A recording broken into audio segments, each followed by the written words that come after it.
Good evening and welcome to another episode of Let's Talk. Tonight, we're very fortunate and you and privileged to have with us the Regional Director of the Department of Interior and Local Government, Region 7. We have with us Director LEOCADIO T. TROVELA, CESO 4.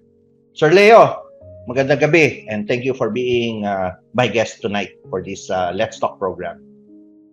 Good evening, Dok Dinno, and thank you for having me. Sorry na disturbo ka dyan. I understand Okay you're doing a seminar or some workshop siguro, but it is imperative and important for us, so let's talk, to interview you kasi you had a very successful forum here last week, no? Together with as an audience, yung mga department heads namin, officials, plus some members of the local DILG here. And that was part of the civil service celebration natin, yung 122nd Civil Service Commission anniversary, no? And we're happy to note that you're one of our guests during our first forum for the month of September. So thank you very much, no? And the mayor sends his regards to you as well. Now, RD, many may not know you, and since we're seen all over the province, I'd like to first ask the question to you na, can you briefly tell our viewers more or less something about yourself? Thank you, Doc Dinno, and give my regards as well to our good friend, Eripe. No. I will. Okay, so LEOCADIO is my first name. So it's a bit, rare ba, Doc Dinno, no? Konti lang ang LEOCADIO. So, konting trivia lang para LEOCADIO, because my lola is a LEOCADIA. So pareho kami ng birthday. Yes. So I was named after my grandmother. And I'm from Laguna actually, from Luzon. Correct. Pero ngayon I'm from, pero kapitbahay tayo. UP Los Baños. Kapitbahay daw. Pero I fell in love now with Region 7, especially Negros and Dumaguete, of course. Very good. And then more than 33 na ako in government service sa DILG at that. So, and then I have two sons and my wife is a former DILG personnel din pero retired na siya. And then panganay ako sa magkakapatid. We are 6 in the family. So panganay ganun siya. That's I am. Ganito lang gusto kong makilala as Leo Dok Dinno. RD Leo. Anyways, RD, being the regional director for Region 7, talk about yung mandate mo sa Department of Interior and Local Government.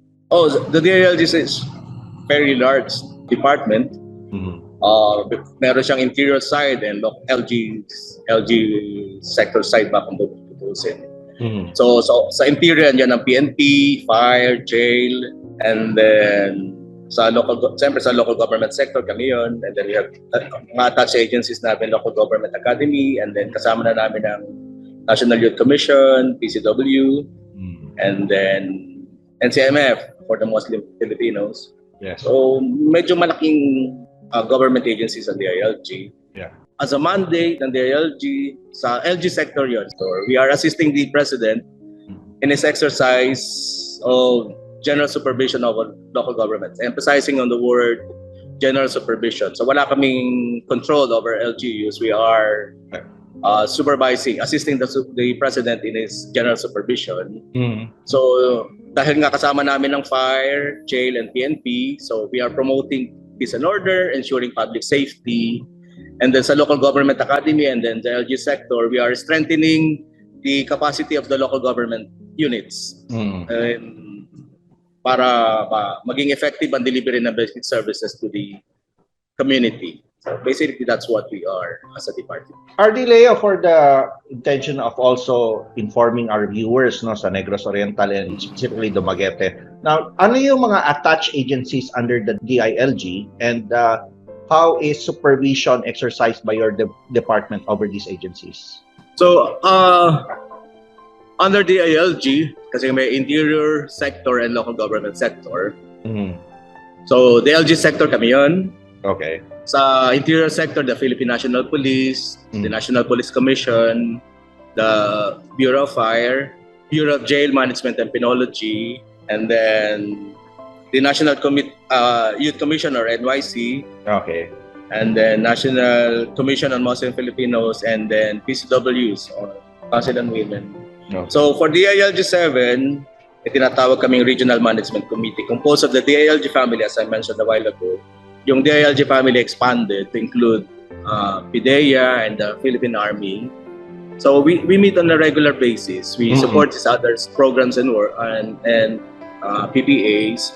And then may kanya-kanya kasi kaming mandate sa DILG family na po-complement. And then ang implementation namin kasi sa ground, so ang client namin, iba-iba kami ng client. No? Ang local government sector kami, sa LG sector, basically ang client namin, mga local official, elective and appointed officials, down to the barangay, and sa LG sector. Sa PNP naman, alam naman natin, yung community level din sila, and then meron din sila sa LG, plus fire, and then, so of course yung jail, iba naman sa mga PDL.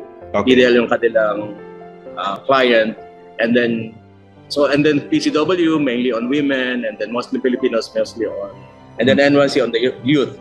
So medyo mahirap ang pagsasabihin natin sa unang tingin, para mahirap ang coordination ng mga attached agencies. But because there's a system in our department na magkaroon ng coordination among us, so medyo madali din naman in a way.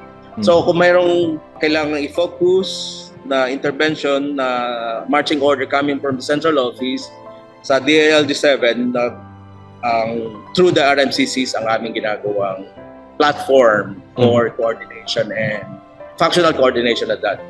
Yeah, okay. So, in terms of services, what exactly does DILG provide sa mga partner agencies ninyo, those who are under you? Are you a disciplinary agency or department? Are you empowering these various na mga agencies under you through seminars, workshop, trainings, etc.? Ano ba talaga yung mandato nyo when it comes to these agencies? Okay. So, for the LG sector, mainly on oversight kasi ang DILG is an oversight agency. So, and then we perform capacity development and oversight over local government units na rin. And then for our attached agencies, meron kaming link, and then for the LG sector kami, mainly on capacity building and performance oversight. Okay. And then making sure that the local government units are complying to directives of the national government. Symbiotic ang relationship ngayon between national and local government units, with the local government units as partners of the national government in terms of the delivery of services. Gone are the days na sila ay agent of the national government agency. Okay. So, because of the devolution and decentralization brought about by the passage of the local government code, and then the Mandanas rule, implementation of the Mandanas ruling, na ano ngayon, lalo lang na-firm up yung relationship na yon, na mutually symbiotic na nga, na ang collaboration namin ay strong ang collaboration between national and local government units. Okay. Now, talk about your ikaw as being a regional director of DILG, no, in Region 7. What is your main responsibility and functions as regional director? As a regional director of the DILG, I am the head of the RMCC, so I'm in terms of coordination and link. So nagpo-provide ako ng link and strong coordination among us, the members of the DILG family. And then I steer DILG 7 to meet the demands of our client. So because we have provincial offices and offices from some highly urbanized cities, and then DILG kasi ang reach namin hanggang sa barangay, with our city and municipal officers na nasa cities and municipalities. So medyo in terms of reach medyo broad ang reach ng DILG 7. So in terms of delivery of our mandates, parang yung expected deliverables, we are assisting the LGU at that through our provincial directors and city directors at the highly urbanized city.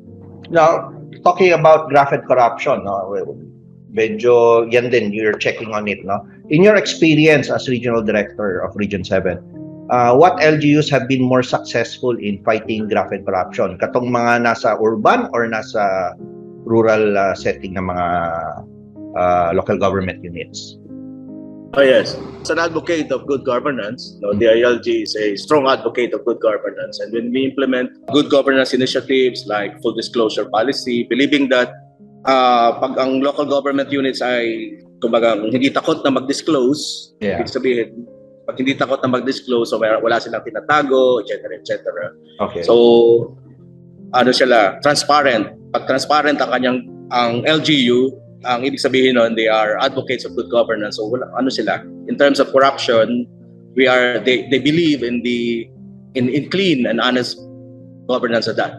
So meron kaming anti-corruption or BK, and then we have full disclosure policy or patawagin namin in short na FDP, and then meron din kaming seal of good local governance na may mga criteria dun sa seal of local governance on may good governance criteria yon. And then of course, meron kami disiplina muna in 888. Okay. So as to your question about kung sino mas successful yung in fighting graft and corruption, kung nasa urban ba o nasa rural setting, depende yun sa local government units, depende yun sa mayors, and then depende yun sa nag-steer, meaning depende sa steward. Kung ang steward, like yung city or municipal mayors or the local elected officials are strong believer of good governance, whether urban or whether rural, magsasucceed siya. So depende yun sa leader ba. As advocates of good governance, di ba sinasabi natin modeling? Nagro-role model yan eh. Nagro-role model. Yes. Kung nagro-role model ang ating LCEs, mag-i-introduce siya ng mga initiatives and intervention to fight good governance, kahit nasa urban ka o nasa rural. So, to your question, I could say, it would depend. Pwedeng ang urban ay maging successful siya compared to LGUs in a rural setting. Kung ang local chief executives ay ganun ka, may strong ang political will. And then kung ang sa amin naman, kung ang DILG naman, kami sa DILG in terms of monitoring, magmamatter din yung urban and rural setting. Magmamatter at magmamatter din yan. Kasi minsan yung sa rural setting, pagdating sa full disclosure and then sa iba naming mga interventions, so nangangailangan siya ng technology na minsan sa rural setting, kulang yung mga ganong technology compared to the urban. So, sasabihin namin na in terms of monitoring, mukhang medyo may advantage ang urban areas kasi madali ang reach. Madali namin silang marireach, and then madali in terms of transport na rin, marami namin silang marireach, and in terms of support, madali namin silang mabibigyan ng support. So ganung aspeto sa level ng DILG, mas madali para pag nasa urban areas compared sa nasa rural setting in that aspect. So ganun ang pagbabalanse namin. So ang ginagawa namin dyan is that ang experience ko lang sa implementation ng aming FTP at saka meron ka kasing subaybayan pa eh. So, subaybayan na kailangan i-upload na local government units yung monitoring report sa aming portal. Mahirap kasi yun paglalagay mo sa portal. So sabi ko, paglalagay sa portal, kasi nga may disadvantage sa mga nasa rural setting because ang internet connection nila, syempre alam naman natin yun na medyo weak ang signal pagdating sa rural. So ang instructions ko na lang is that tulungan ng mga nasa urban areas, ang mga LGUs na nasa rural setting. Take the case of Negros, yung mga nasa Dumaguete na mataas ang pag nagkakaroon ng problem ngayon sa uploading, tulungan ngayon ang aming mga focal persons na nasa Dumaguete, yung mga focal persons namin na nasa weak ang signal, and then doon na lang mag-upload sa urban areas. Kasi para yun ang tulong namin. Kasi alam naman namin na lahat naman ng LGUs are committed to ensure na transparent ang kanilang governance, except that may constraints sila pagdating dun sa ganong klaseng technology. So binabalanse lang. So yun ang aking instructions sa kanila. Kasi nga, pag take the case of subaybayan na lang for instance, pag nakita mo na yung uploading, para bang hindi lang naman yun sa Negros, nandun din naman yun makikita rin dyan sa Bohol, and some parts of Cebu as well. Para bang titingnan mo at face value, para bang bakit hindi complete ang uploading ng far-flung like LGUs ba compared to nasa mga urban areas. So, ang unang impression mo dyan, pag titingnan mo yung data, para bang in terms of pagtanggap, mukhang hindi masyadong tinatanggap ng mga LGUs yun sa mga functionaries. Pero when you dig deeper into the issues pala behind the law compliance, nandun lahat yung documents and all. Ang kulang lang ay yung technological support. So ang ginagawa ko, yung tech support ang pinalalakas namin ngayon. Para tulungan namin yung mga areas on the local government units in the rural setting. That's good to hear. Anyways, RD Leo, yung we got insights on your personal kung taga Laguna ka and all. But ano ba yung career path mo sa DILG? Saan ka ba nagsimula sa DILG until now that you're RD of Gen 7? How did you start it off with DILG? With DILG, so started as barangay, ang tawag sa amin ng Barangay Government Operations Officer. So tubog ako sa barangay. Although wala na ngayong BGO, pero BGO ako, nag-start ako as BGO. So, and then sa Region 4. Region 4 ako nag-start. Nung wala pang 4A and 4B nun. So it's a big region, Region 4. So ako doon ako nag-start, and then marami na akong probinsya na daan. Na-assign ako sa Rizal, na-assign ako sa Batangas, sa Region 4 mainly, and then sa regional office ng Region 4. Okay. So na-assign ako sa Region 4, matagal, and then nag-ano ko sa Bureau, sa Central Office, Bureau of Local Government Development as Assistant Director. Yes. So nag-Central Office ako, and then napupunta ako sa Region 3. So na-assign naman ako sa Region 3 sa Pampanga. Okay. So matagal din ako sa Pampanga, 4 years din ako sa Pampanga. Assistant Director ako doon. So ibang experience naman from Central Office to Region 3. So pero field officer talaga ako. So except that nung nasa Central Office na ano ko sa policy formulation kasi siya. So balik ako sa field officer Region 3, and then balik na naman ako sa Central Office sa National Barangay Operations Office for 7 years, and then 7 years ako sa barangay as director. 5 years as director in charge or director ng NBO o National Barangay Operations Office.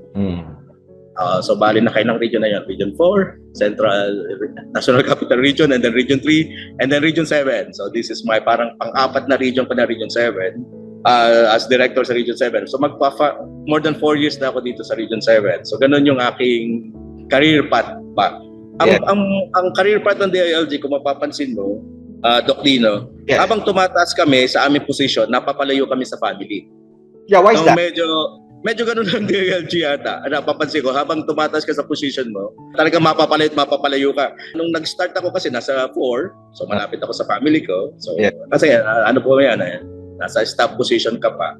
So habang tumataas ka, magiging division chief, nagiging assistant director and that.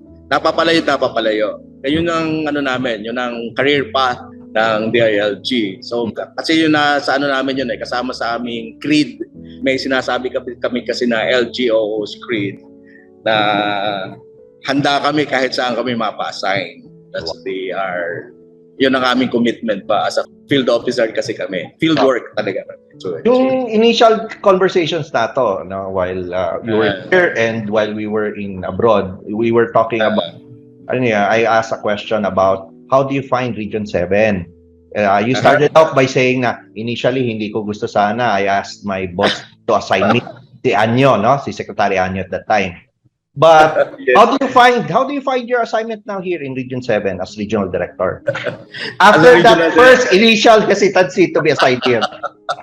Thank you, Doc. Yes. Yes, tama. I was so hesitant. Very hesitant ako talaga to be assigned sa Region 7. So from Central Office kasi ako, nasa comfort zone ako, malapit sa family at that. Yes. And then sabi nga ng Secretary Anyo, sabi niya, ready sa Region 7 ka na. Sabi ko, sir, talaga alam naman yun, at sinasabi naman ng Secretary Anyo sa mga public engagement niya. Ilang beses ko daw siyang tinanggihan, 3 times actually.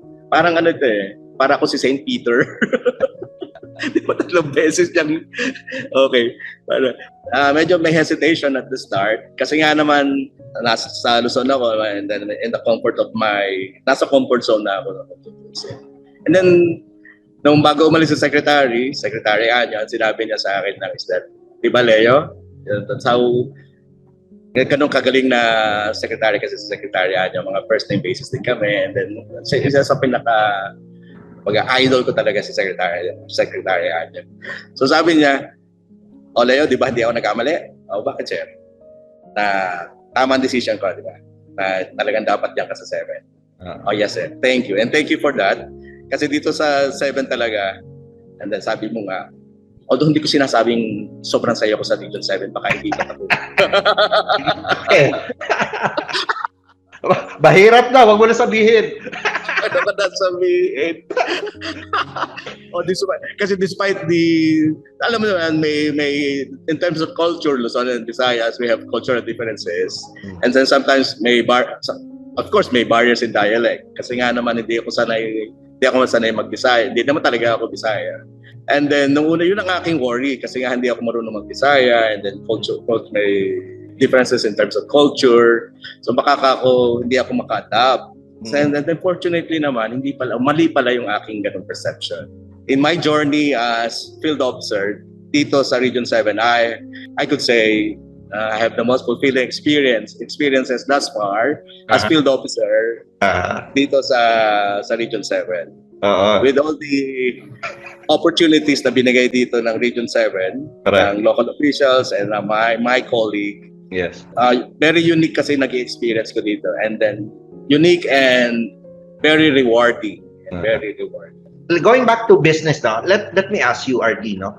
Ano ba yung major obstacle for ng mga LGUs when it comes to becoming business friendly and competitive? Ano yung nakita mo na problema?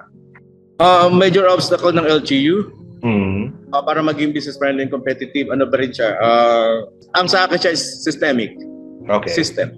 Okay. Noong una kasi ang sabi nila na medyo hindi ako naniniwala doon. Although partly true, pero hindi naman siya widespread kasi sabi nila ang impression kasi pag local government unit daw, ang transaction daw sa local government units ay tainted with corruption and then red tape and all. Meron ganun silang sinasabi, di ba? Ganun ang feedback nila pagdating sa ang sinasabi ng ating public, ang sinasabi ng ating client, pag nag-transact ka sa government, tainted yan, and then maanong red tape, etc. etc.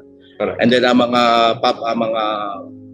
nagtatrabaho sa gobyerno, ay ganyan. So hindi ako naniniwala sa ganyan kasi may katotohanan yun yung sinasabi nilang, I should say, impression. Pero tayo sa gobyerno, alam naman natin yun na hindi lahat naman, although meron talagang among us na talagang tainted with that kind of a mindset. Pero ang katwiran ko, kailangan lang natin ng system. Yeah. Pag inayos natin yung systems, ang systems in place ay hindi magkakaroon ng opportunity for that kind of a transaction, mawawala yun di ba? Yes. And then mag-introduce lang tayo ng mga transaction na mapapacilitate ang ma-address ang red tape and then mawawala na yung mga ganong klaseng mga dealings. Ang major obstacles, yung systems in place at the LGU level, as I mentioned a while ago. So, and then there has to be a system in the local government units to address those obstacles para maging business friendly and competitive sila. So automation is the key with the ICT, and then with the local government units, meron kaming mga interventions doon to address yung ganong klaseng obstacles. So if I may cite some, meron kaming intervention on professionalizing business permits and licensing officers on business permitting process. Okay. Meron kaming training on professionalizing building officials on building and infra regulations. Okay. And then meron kaming advocacy and some trainings na rin with the ICT on rationalization of fees and charges. With BLGF pala yan, with BLGF. And then on local revenue code, and then re-engineering the LGU systems and procedures, and then mainly strengthening the capacities of LGUs. Wow. And then at the barangay level, hindi namin nalimutan yun kasi at the barangay level, meron din silang permitting and then may permit requirements din naman sa barangay and clearances as well. So may intervention kami on strengthening capacities of LGUs and on the integration of barangay clearance in the LGU permitting processes, meaning ililink natin yung issuance ng barangay clearance sa issuance ng mayor's permit para maging seamless siya. Kasi may mga instances kasi sa ibang local government units na mabagal daw ang issuance ng barangay clearance sa barangay, kaya naapektuhan ang pag-i-issue ng mayor's permit sa city or municipality. So nag-introduce kami ng systems para maging hasten yung issuance ng barangay clearance at pakalink na yun sa LGU permitting process. Okay. And then of course meron kaming monitoring ng compliance to EODB, online and actual audit, may audit system, and then may client feedback system na rin na in-introduce. And then meron kaming CSIS, no? Client Satisfaction Index system. And then may professionalizing the local economic development officers, and then rapid assessment, etc., etc. That sort of thing. Hindi lang nag-introduce ng mga systems, pero meron kaming capacity building. And then isa paborito ko siyang systems namin na introduce in the past, hanggang ngayon, na inadapt ng DICT is on business permit and licensing system, yung BPLS. So, maganda yun. So, although mahirap siya for some local government units, kasi in terms of cost, magastos siya, medyo magastos. Pero in the end, in the long run, makakompensate na rin naman in terms of cost kasi yung return naman yun sa local government units, magiging seamless naman kasi naman yung kanilang system, and then lalong tataas yung kanilang collection. And yung collection efficiencies lalong tataas. Okay. Now, on another topic, no, or another issue, in your assessment, no, RD, how prepared or resilient are our LGUs in reducing the risk of disasters and calamities? In terms of resiliency, the DILG, we are the head of disaster preparedness cluster. Disaster risk, DRR, MC. Ang hirap ng ating mga acronym. Okay. Ang hirap ng ating mga acronym. So, naniniwala kami doon sa preparedness kasi yun ang ngayon, ang marching order ni Secretary Abalos, na strengthen namin yung disaster preparedness at the local level. So, para maging prepared sila, kailangan functional yung kanilang disaster council at the local level. And then dapat may plan. So, 100% of our local government units in the region have their approved disaster risk management plan. So, it's a good indication na ready ang ating local government units in the event na magkaroon ng ma-extract tayo ng disasters or calamity. And then, may mga prepositioning, etc., etc. So, in partnership with the LGA and OCT, meron tayong operation listo. Yung operation listo at the local level. It's a proactive action in coordination with local government units para maging ready sila to address disaster and calamity. Ang operation listo ay it's a tool na gagamitin ng ating local government unit to address disaster. Ang operation listo, meron silang tatlong component ng operation listo. So, for us to mitigate disaster and calamities caused by climate change, meron tayong listong pamahalaan, listong paminan, at listong pamilyang Pilipino. And then, the DILG regularly monitors the implementation of the DRM plans, and then climate change expenditure tagging, and then LCC 80 or local climate change action plan, and then the CDP as well. So, and then sa operation listo kasi meron siyang mga protocol in place na pag nagkaroon ng calamity, for example typhoon or earthquake, nagtitrigger agad yun ng response sa local government units kung ano yung mga protocol na dapat nila nakaset up or in place. Okay. So, in my honest opinion, yung ang operation listo naman ay fairly mainstream na sa ating local government units. And alam na ng ating mga DRMO officers ang protocol na kung anong gagawin nila in the event na magkaroon ng calamities or disaster. Now, on the area of peace and order naman, RD Leo, no? Now, how serious are the threats to peace and order in Region 7, particularly insurgency and crimes compared to the other regions? Compared to other regions, no, for the past similar, I could say similar with other regions kasi pandemic tayo for the past 2 years. I could say dramatic and decrease in terms of crime incidents during the pandemic. That's true to all regions, especially sa urban areas natin sa Region 7 and then some urban areas in other regions as well na dati-rati maraming mataas ang crime incident. Talagang dramatic ang decrease ng crime incident. And then, pagdating sa threat ng peace and order, I could say that the current peace and order situation in the region is na regularly discussed naman sa ating Regional Peace and Order Council at saka Lower Peace and Order Council are manageable, remains manageable. Okay. So, ang security agencies is a PNP, AFP, plus the local POCs and the DILG particularly kasi may ang secretariat ng ARPO. Ang masasabi natin na manageable ang threat ng peace and order situation sa region. Ang indication is that kasi hindi magta-thrive ang development kung walang peace and order natin, hindi natin ma-address.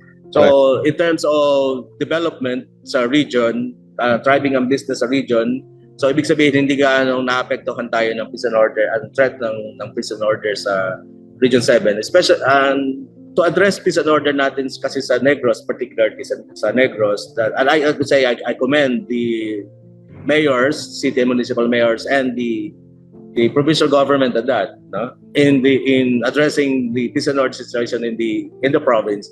Yung community level kasi ang ginagawa nating engagement. We make government closer to the people. Na feel kasi ng community ng government is close to them, no? And then ina-address natin yung kanilang mga aspirations and sabihin na natin mga hinaing. Nawawala yung mga issues na sila ina-agitate. And I could say that we are successful in that aspect. Ang sinasabi lang natin is a whole of nation approach in terms of addressing peace and order. Yeah. So because we are implementing that kind of an intervention, a whole of nation approach, and then it's not just the government handling peace and order situation, but the private sector as well, and then the involvement of the community is very evident. And for the past several years, ganun ang ginagawa nating implementation. So I guess I'm sure pala na that we are gaining support of the community of the people on the ground insofar as their support to our initiatives to address peace and order situation of the community. Now, talk about the mayor of Dumaguete City, your good friend, Mayor Ipe Remolyo. No? He has been accorded by DILG Region 7 several recognitions. No? And the standard set by Mayor Ipe, as you said, in the recently concluded forum ni Modire, he has been quite successful in the efforts to fight and control the COVID pandemic. Talk about that, RD. Oh, yes, Dok Dinno. Yes, our good friend Mayor Ipe Remolyo is I could say an icon in terms of local governance, implementing good governance initiatives. No? And then Dumaguete, as we are aware, we all know, is a recipient of Galing Po Awardee in the past. To be a Galing Po Awardee is a testament of the local government's commitment, a commitment to good local governance. And then Dumaguete, under the stewardship of Mayor Ipe, has been very consistent and instilling the culture of excellence in local governance. In fact, Dumaguete ang aming disiplina muna champion. And then pagdating sa COVID response, we are trumpeting the accomplishment or in initiatives of Dumaguete to other local government units for them to emulate. Yes. Kasi under the stewardship of Mayor Ipe, marami kayong na-introduce kasi dito sa city. Ano siya eh.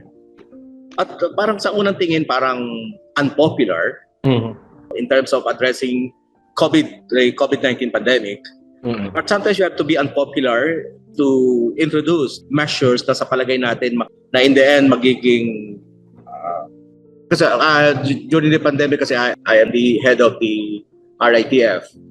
So there are in instances in the past, lalo ng 2020 na talagang at the height of the pandemic kasi COVID-19 is a novel virus talaga naman. Being a novel virus, di natin talaga alam kung paano siya i-address. Wala naman siyang template. Wala siyang good practice na i-replicate ba how to address kung paano i-combat ba yung COVID-19. So the war against COVID-19, para bang sabi natin, marami siyang hits or miss ba, sabi nga nila. Yeah. So kailangan na doon na maging hindi lang innovative ang isang local government unit, kailangan strong-willed ang isang local government unit. Kailangan meron siyang foresight. Yeah. Kasi meron siyang kailangan local government units during that time at the height of the pandemic, siya yung magpo-provide ng calmness, siya magpo-provide ng direction, siya magpo-provide ng stability. In times of crisis kasi kailangan may mga mayors tayo na magpo-provide ng stability.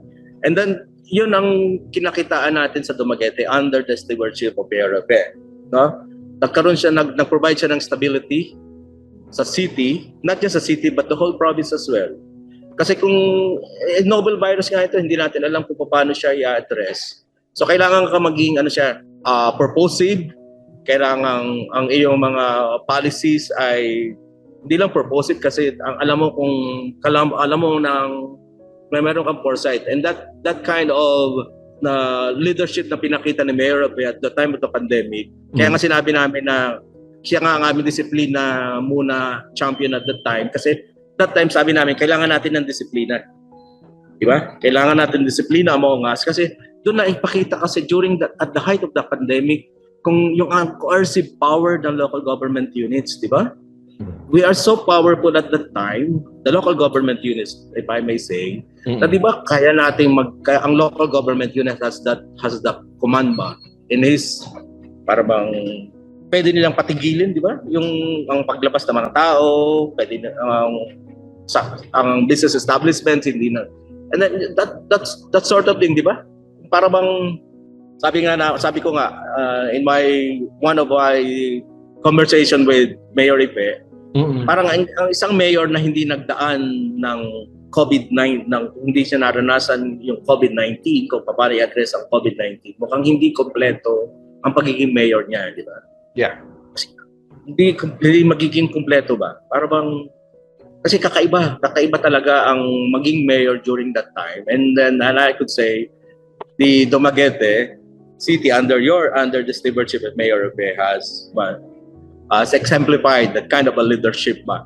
Nasabi natin other local government units should emulate, lalong-lalo na yung mga mayors or city municipal mayors at that na hindi nakaranas na mag-lead or mag-steer ng isang local government unit in times of crisis. Although ngayon nasa pandemic pa rin tayo, pero sabi ng DOH, mukhang papunta na tayo sa nagiging endemic na siya. Okay. And then meron kayong outside of COVID-19 response, meron kayong pre-pandemic, meron na kayong discipline zone eh. Yes. Yung discipline zone nyo talaga, kakaiba din yung discipline zone yung ginawa because with Dumaguete City as di naman siya kalakihan compared to other urban areas, no? So, ang congestion dyan sa Dumaguete City, mahirap yung i-address kasi maliit lang yung area niya, no? Kung wala kayong discipline zone, paano nyo magiging ma-set orderly ang movement ng goods, people and goods sa city, kung wala kayong discipline zone. So, iba yung implementation niyan, discipline zone. Sabi nga namin, dapat other local government units should look up to you insofar as the implementation of discipline zone. And then, kung paano nyo na yung as a retirement city, sinabi ko nga, as a retirement city, yung vibe ng Dumaguete, na-sustain nyo yung vibe ng Dumaguete kasi yung meron siyang kakaibang vibe na kaya ka binabalik-balikan mo ang Dumaguete, not just being a city of a gentle people, pero ibang sabi nga natin, laid back, pero naandun lahat yung facilities niya sa para may isang maging retirement haven ba. And then na-sustain niyo siya. So habang nag-urbanize ang Dumaguete, hindi niya nalilimutan yung kanyang pagiging yung charm niya na Dumaguete in the past. And then that's one way of a balancing act na Mayor Epe is very good at. Ibang foresight niya insofar as implementing interventions sa city na magiging economic, not just an economic haven na rin, pero maging retirement, hindi nyo nalilimutan yung pagiging, na maging retirement haven ang Dumaguete City. Correct. Now, RD, you were part of the delegation of Dumaguete City, yes, led by Mayor Remolyo. Thank you. Recently officially visited Yeongdong-gun of South Korea. And quite an experience really, no? Now, talk about your personal account, no? Kung ano yung nakita mo doon as RD of Region 7 of the ALG. Talk about this official business trip and about the sisterhood agreement between Yeongdong-gun of South Korea and Dumaguete City. What does this intend to accomplish and what your personal account of the same? Kung ano pa talaga ang magagawa nito for Dumaguete And what can Dumaguete do also, the local government unit of Dumaguete do for Yongdong also? Yes, Dok Dinno, thank you. Mm. And then I thank you so much to Mayor Repe and his team, no, for allowing me, no, to experience firsthand how to be one with a team na sabi ko nga doon. To be honest, sabi ko nga noon, ano kayang pupunta namin sa South Korea, no? That's to be honest about it. Kasi South Korea is a advanced country, very advanced, no? Advanced compared to us and compared to Dumaguete. So anong klaseng sisterhood or twinning agreements ang nangyayari sa Yongdong and Dumaguete na magiging mutually beneficial for both of them, no?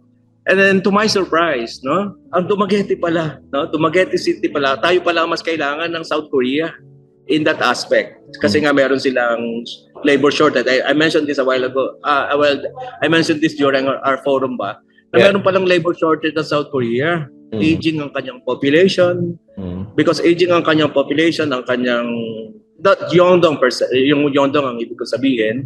Kasi yung mga young population nila pumupunta sa city. So kasi nga sila ay agricultural city, ang Yongdong. Hindi ko na-expect na gano'n kasi agricultural na thriving ang kanyang grain, ang kanyang industry ba, fruit industry, vegetable, etc. etc. So, and then this is the first time that I see na isang local government unit is into partnership with the city na magpo-provide ng labor force, na pwede pala. Na pwede pala in a sister city arrangement. Yeah. Na sister city arrangement, one local government unit would look into supply of a labor to a particular sister city, no? Kasi akala namin in the past with kasi nga naman nag kanina in terms of twinning or sisters city partnership, pinopromote talaga namin yun ng department through in one of our bureaus kasi BLGS, meron kaming MC dyan way back 1994 or even way back sometime in the 80s pa. Basta early 90s pa. Sabi namin kailangan ang local authority, LGUs natin should establish a relationship with our counterparts abroad, no, to promote development initiative. Una on development initiative sabi namin ang mga trade mission, etc. So ngayon lang ko nakita sa Yongdong with Dumaguete na pumasok tayo sa isang sisterhood na supply of labor, na pumasok tayo ngayon ng isang local government units on the supply of labor na normally hinahandle ng OWA, hinahandle ng DOLE, di ba? Ganun siya. So sabi ko nga, pwede pala then that's one opportunity for local government units to engage in na mas nakakatulong ngayon siya sa national government unit like us na kasi, di ba, mas ang workforce naman talaga nasa LGU yan. In terms of skills, in terms of matching the skills, mas alam ng LGU yan compared to the national government. Kasi alam ng LGU kung ano kung saan kanyang manpower ang LGU ang may pwede niyang i-match sa particular city like Yongdong. So alam niyo, so naipakita ng Dumaguete kasi nga nasa siya di ba, sinabi nga kung anong klaseng skills ang kailanganing support ng kanyang workforce para maging katanggap-tanggap sa Yongdong. So malaking yan para sa akin, napaka eye-opener sa akin yung ganung klaseng engagement. Although with yung stay natin sa Yongdong at ibang klaseng sila ang pagtanggap ng Yongdong sa Dumaguete City. Highly respected ang city sa South Korea. Iba yung tsaka na-feel natin doon kung paano tayo tinreat nila as not para siya yung equal, no? Na hindi tiningnan yung kasi sila, alam naman natin compared in terms of development, mas advanced talaga ang South Korea. Pero in terms of parang pinakita nila na we need you as partner. And then narinig ko sa message na mayor, na kailangan nila ang Dumaguete City as a partner para yung fill it the gap ba? Yung ma-fill yung gap nila in terms of labor shortage.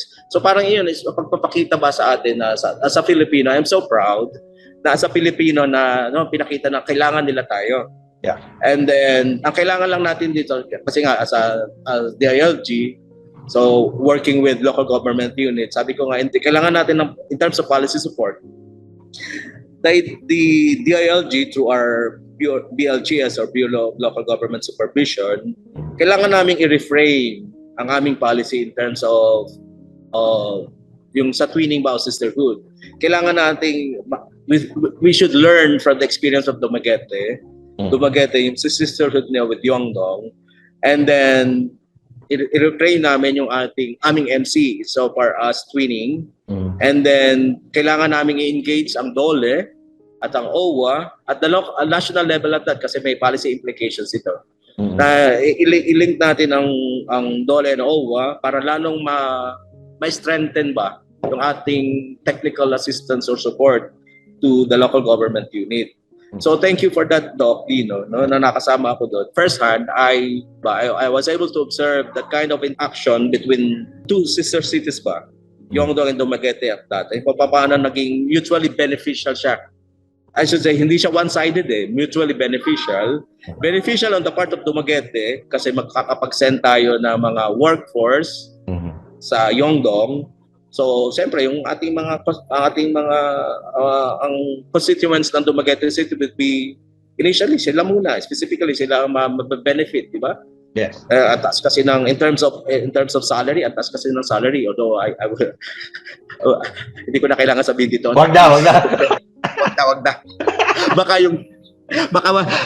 ang taas kasi sabi nga in terms of salary, ang taas in terms of benefit, and then yung mga employer nila are very supportive. Yes. And congratulations to Dumaguete City. Pinakita nyo yung sinabi ko nga doon. It's a compassionate leadership at its best. Correct. Si Mayor, pinakita niya yung compassion. Pagiging compassionate niya, compassionate leadership ba?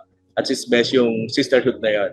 Yeah. And then alam ko, marami na because of that engagement, alam kong siguro starting with 39 by first batch, Doc? No? Yeah, 39, yes.